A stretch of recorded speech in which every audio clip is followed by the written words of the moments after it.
पहले कभी स्मरण में नहीं आया, पर आज स्मरण में आया है नखपुरा में, तो बड़े सावधानी से सुनिएगा। एक बार मां आद्य शक्ति पार्वती अपनी सखी गजमुखी के पास गई। क्या नाम था उनकी सहेली का? गजमुखी। जम के बोलो, गजमुखी। उनकी सखी गजमुखी के पास गई। ध्यान देना थोड़ा सा। एक शिवजी के गण नंदी और एक पार्वती जी की सहेली गजमुखी।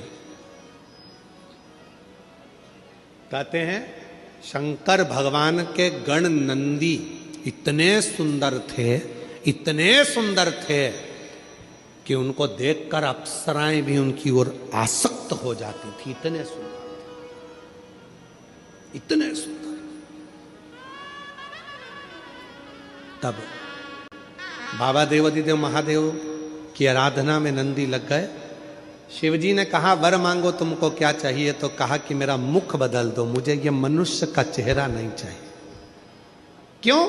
अगर ये चेहरा रहेगा तो लोग मेरी ओर आसक्त होंगे और मैं आपकी भक्ति नहीं छोड़ना चाहता, इसलिए मुझे ये चेहरा हटाकर आप नंदी का चेहरा लगा दीजिए और मुझे आपका शिष्य बना दीजिए।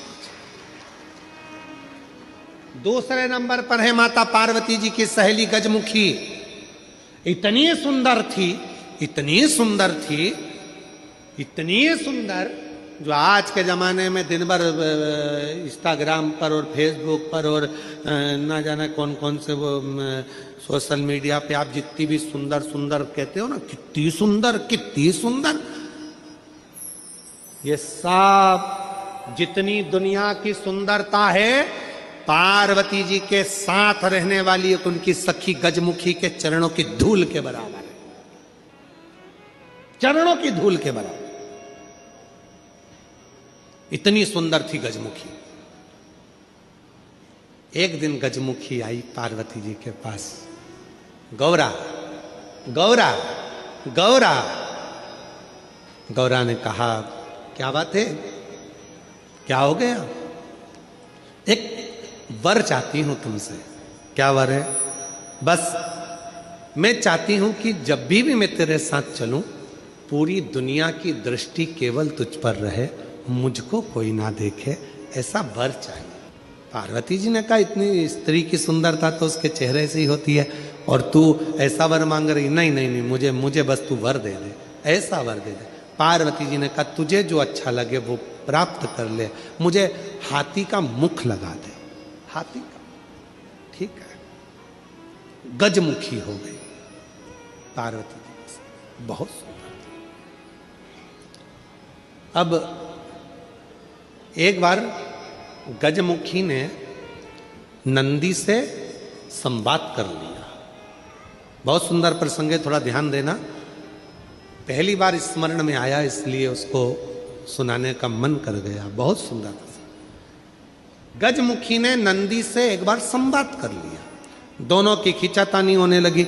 नंदी कहने लगे भोलेनाथ जी के भार को मैं अपने कंधे पर लेकर चलता हूं, मेरी पीठ पर शिव और शक्ति दोनों विराजमान होते हैं, मैं उन दोनों को भ्रमण कराते रहता हूं।